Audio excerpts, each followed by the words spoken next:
Ooh, what's up, nerds and geeks? My name is OMGWTF, LOLFTWBRB. Welcome back to more Total Extreme Wrestling 2016. We are playing as the WWF in the year 2001. More importantly, we're booking Invasion, and we are running Sunday Night Heat tonight. But before we can get the Sunday Night Heat, we had a couple of locker room incidents. Of course, we are hot into the King of the Ring. We see Round 2 highlighted here, which will take place next week, following Sunday Night Heat. There you have that. Either way, we had a couple locker room incidents. As I said, both were with Vince McMahon working on stuff with his proteges. So he worked on psychology with Shane McMahon and babyface skills with Stephanie McMahon. So there you go, Shane. Let us jump in to Sunday Night Heat.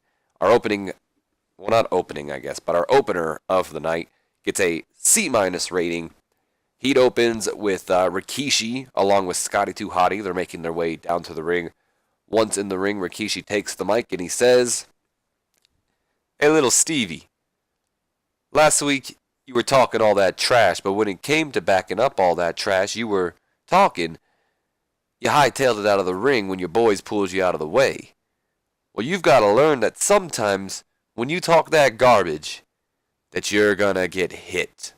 And hit hard. And since last week you ran away, I say, why not tonight you make up for it, and let's do it all over again." That's when the Right to Censors music hits, and out comes all four of the members as they stand at the entryway. Steven Richards then takes the mic and he says, "Rikishi, I'm not a dumb man. There is no way in heck that I'm stepping foot in that ring with you ever again. To you, it's not a wrestling match.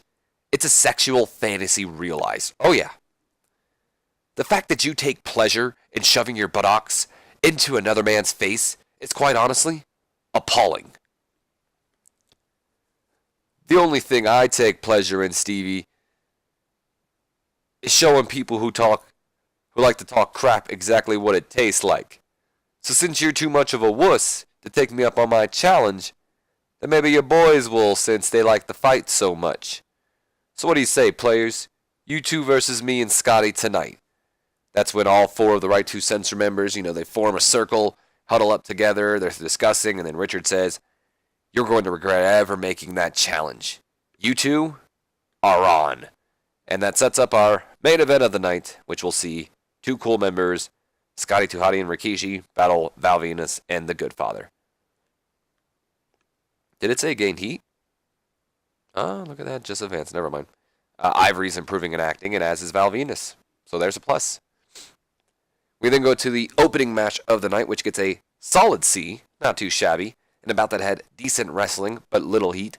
Billy Kidman defeating Jerry Lynn in 8 minutes and 18 seconds with the shooting star press.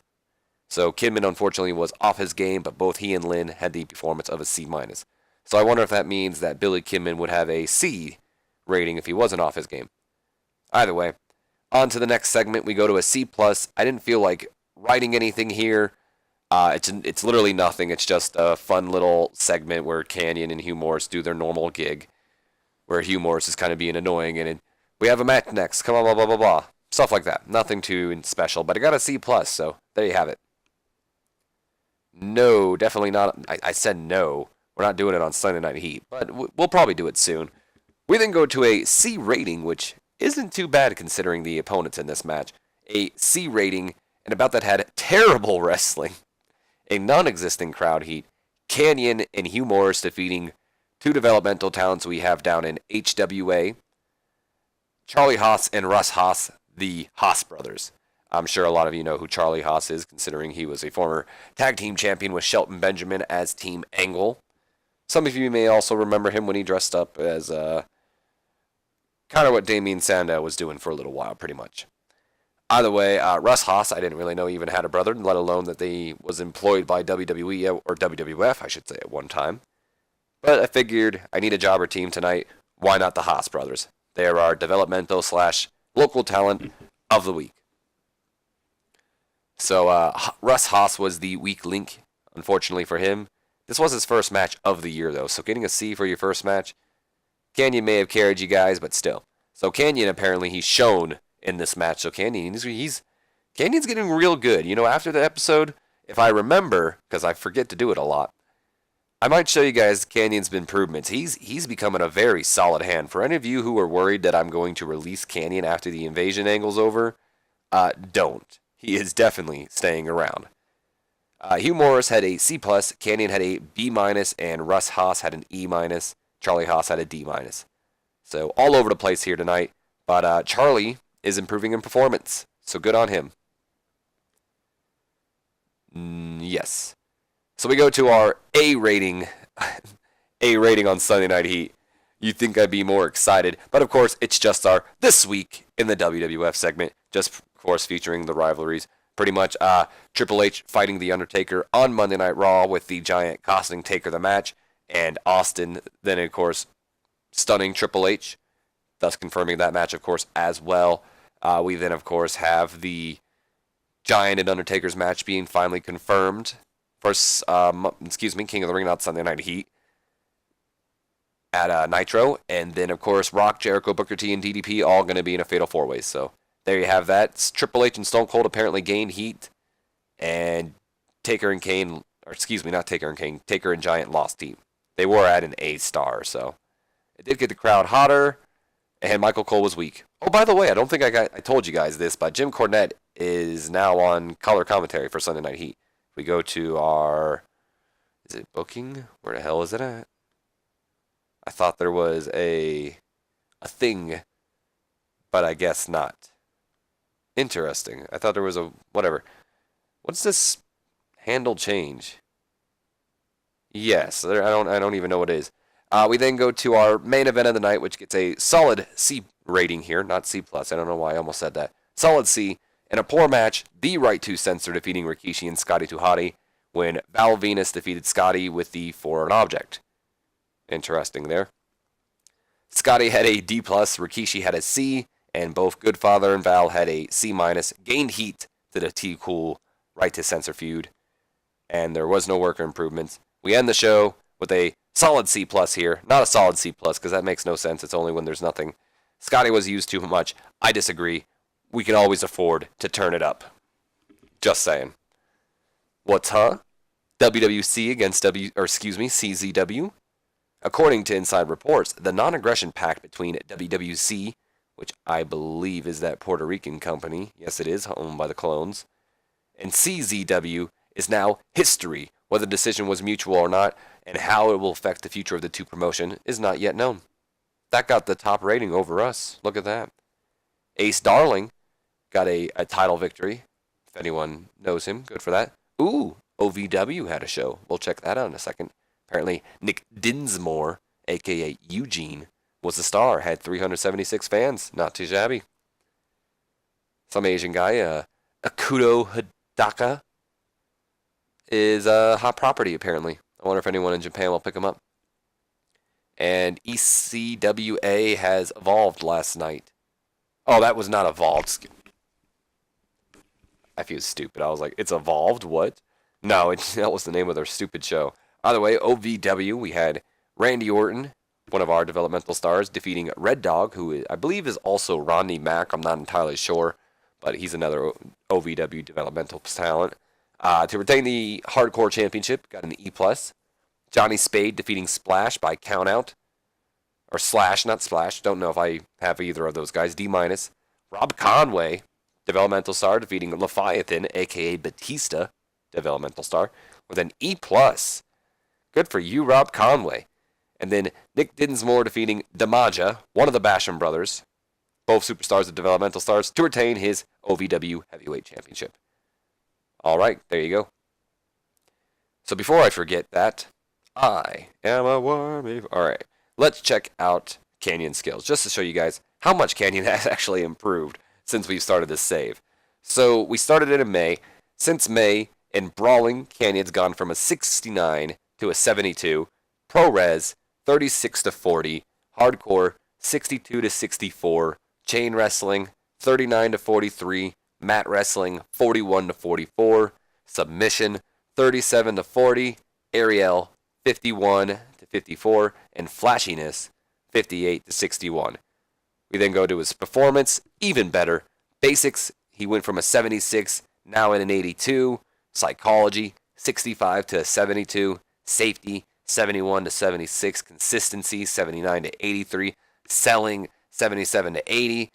We move on to physical. Not much has really changed here. Mostly only stamina, which is a plus, super plus. Of everything we want to, increase here is definitely stamina. 75 to a 79. We then move on to entertainment, which, hell yeah, super stoked that he's improved a lot more in this as well. Microphone, 69 to a 74. Charisma, 71 to a 76. Acting, 76 to an 81. His star quality hasn't improved, though. Neither has his sex appeal, which I don't think ever really does, or menace. And his respect's improving. Either way, when I started this save, I always planned on keeping Canyon around. It never was, and there wasn't a time where I never thought about keeping Canyon around. He's always been a solid hand. But it's getting to the point where he's definitely in the mid-card range, but continuing at his pace right now, with all these improvements and just getting better and better, we might have a main eventer on our hands, Nerds and Geeks. And that right there, that's exciting. Let's check out storylines real quick. 2A storylines, not too shabby. All right. Another thing I want to check out is where the hell schedule? No, that's not what I'm looking for. Pre-booking. Duh. Where's King of the Ring? So King of the Ring, right now, I want to make sure what we have booked is what's right. All right, yeah, everything's correct. Although Lita and Jacqueline should be. I'll just change it when we get to it. Got to put that C in there so everyone know who's the champion. What's huh? Haas and oh, that. Wow. That right there, guys. That is actually that kind of hit me. I'm not gonna lie. I wasn't expecting that. So Hasten Muto. I don't know really who Hayes is. He's actually still living. Hiroshi Hayes. I'm assuming he's a former tag team champion with the Great Muta. Yes, 4 times. Or, well, 2 times. He's a 4-time. Either way, New Japan Pro Wrestling in their Hall of Fame has honored the tag team Hayes and Muto, but more importantly, they have inducted Keiji Muto. Look at this. I'm going to read it fully. So, Hayes and Muto are the newest addition to the NGPW Hall of Fame. Being officially inducted last night, the duo accomplished a lot in the promotion and are fully deserving of this honor. And then Keiji Muto, a.k.a. the Great Muto, the Japanese wrestler who recently passed away, unfortunately. Such a shame, dude. Look at this. Look at this, man. He legit wrestled this year. That's sad. He passed away at the age of 38. What a shame. Where was I at? The newest edition of the NGPW Hall of Fame. He had many achievements in the promotion and deserves his place among the elite. His induction was made official last night. So we go to the Hall of Fame here. Of course, that's ours. I did edit it a little bit to resemble WWE's in real life. The only one who shouldn't be here is the Funks, which I accidentally inducted in a little too early. Doesn't matter. We've already inducted in Keiji Muto. And now, if we go to, where's his accomplishments? We can go to accomplishments now. He's a definite future Hall of Immortals, which alone, duh, look at all his accomplishments. But look at this, New Japan Hall of Fame inductee twice, once with by himself, and then with Hiroshi Hayes, and a WWF Hall of Fame inductee. Because well, I may have jumped the gun, should have waited till WrestleMania, but I got caught in the moment. But we can look at ours. There's ours. He's in there. And we go to NJPW. And actually, they are the only 2 in there. First ever inductee, the Great Muta. Kind of like how WWE did with the Andre the Giant. Nitro was aired. Curiosity. I want to see. How do I do this? Is it history? Would that show us? Well, it does. So. Last week's Nitro, okay, never mind, here it is. This got a 42.4. It did go down. Whatever, that's fine. Can't help it. Still doing well. Look at that. Oh, that was just, never mind. It doesn't tell me how well the show does. Of course, NJPW bringing a new face. Chavo Guerrero Sr. retired. Bill Dundee and Jimmy Valiant retired. And none of those are developmental places, so don't really care. Leet. What's this? Pay raise from DDP. DDP has more than earned his pay raise. I'm definitely giving you your full raise, buddy. More than earned it, if you ask me. I don't care even how much it was. He's a star. How much am I paying him now? I probably should have looked, to be honest. But how much does The Rock make? Okay, never mind. He deserves that. That's fair.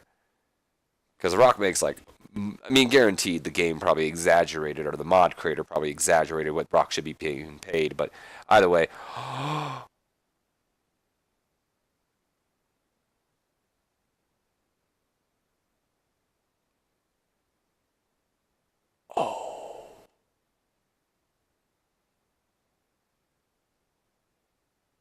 I'm,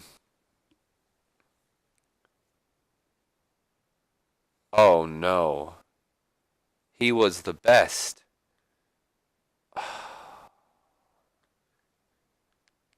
No, that sucks. The wrestling community once again mourning a drug, of course, why not? A drug related death last night after the passing of Arn Anderson. Once more, the industry's poor reputation has been enhanced by the death of a drug using star, and many are questioning when wrestling will clean itself up. Oh man, no, that's gonna take a. I mean, sad enough that Arn Anderson has now passed away, but in game, not in real life. But still, it's just. Man, he was my best road agent.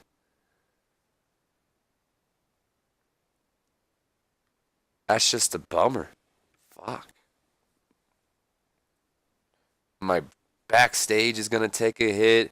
People close to him, which I think was like Ric Flair, of course. I can't see him now, but we'll see it in a second. That just sucks, man. Well, this one's gonna have a title to it. Either way, in less important news, Shiro Kushinikaka, I don't know how to pronounce that name, I'm sorry, is apparently out of shape. He's now a flybee middleweight. He's in New Japan. And there you have all that. The never. Okay. Arn Anderson has passed away. Bummer. Let's look at our backstage. Still at 100, surprisingly. Still at 100. People are, they're upset the death of Arn Anderson, but everyone's in high strides. Something I'm curious with, though, I want to look at Ric Flair, who's already annoyed. He was best friends with Arn Anderson, dude. Let's see if it hurts him at all. I mean, technically, that's his best friend. You would think it would. I guess not. Man. Well, he's not in the Hall of Fame. And I'm not going to induct him right away like I did with the Great Muta. But let's just go ahead and start this list now, I guess. Hall of Fame. We already have the Great Muta, which we'll just say you got inducted in. And then we'll do Arn Anderson, or more like whatever the Andersons tag team name is too. Him and his brother. That's a bummer, dude. That is definitely a bummer. Because he was my best road agent, too. Sigh. Look at this. Oh, my God. Well, I guess this brings you up a little bit. Keiji Muto, the Great Muta, was last night inducted into the Hall of Immortals as voted by the staff of this site. The unforgivable wrestler's exploits and achievements were legendary, and his recent passing left all who had known him saddened. So the Great Muta is now officially in the Hall of Immortals. So he has been inducted into New Japan's Hall of Fame twice. The first inductee ever, along with his tag team partner, and he was a Hall of Fame inductee with us. Technically, later on in the year, we'll get to that. We'll just ignore it now. And now he's in the Hall of the Immortals. So Hall of Immortals have Andre the Giant, Antonio Inoki, Billy Graham, Blue Demon, Bret Hart, Bruno Sammartino, Buddy Rogers, Dusty Rhodes, El Santo, Fritz von Erich, Gorgeous George, Harley Race, Jumbo Saruta, Karl Gotch, The Great Muta, Kiji Muta, Killer Kowalski, Luthez, Mick Foley, Mil Mascaras, Ricky Chozo, Rikidozan, I don't know if I pronounced that right, Roddy Piper, Showa Baba, or the Great Baba, Stan Hansen, Stu Hart, and Vern Gagne. Well deserved. New Japan, All Japan, still setting their sights, still looking. They're still looking, because they always are. What's, huh? Steve Austin has a minor morale issue. Nope. What is he mad about? No, it attacks. Is there more? Am I missing something? Is it just... No. We can't have Austin upset. Let's give him a $10,000 bonus. Why would you be upset? I need you at your top game. Good. I also probably need Edge at... Not Jerry Lawler. Get out of here. I need Edge at his top game. So let's give Edge a bonus. Is he... What is he? Is he irritated or is he... He's annoyed. 15,000. Here you go, buddy. Cheer up? Maybe? Fuck you, Edge. What are you even mad about? Get to me happy at my bonus. Handling of an incident. Well, maybe you shouldn't have fucked up. I regret giving you that bonus, you asshole. Ugh. $15,000. Down the drain.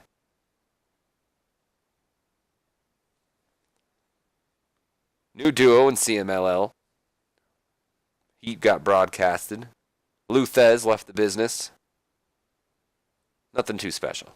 Oh, we got a decision. Great. What is this? Oi, boy. What do we got? Hopefully nothing bad. Oh, just a pay raise. Okay. Even though there's a lot of these happening.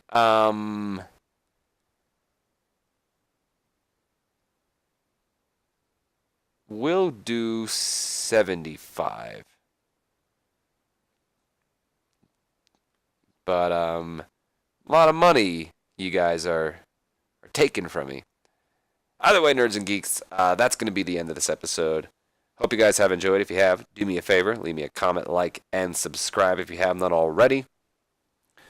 Also, I guess there's this new bell thing on the side. If you guys would like to be notified when I upload videos, you can go ahead and click on that. I'm not going to beg you like everybody else is.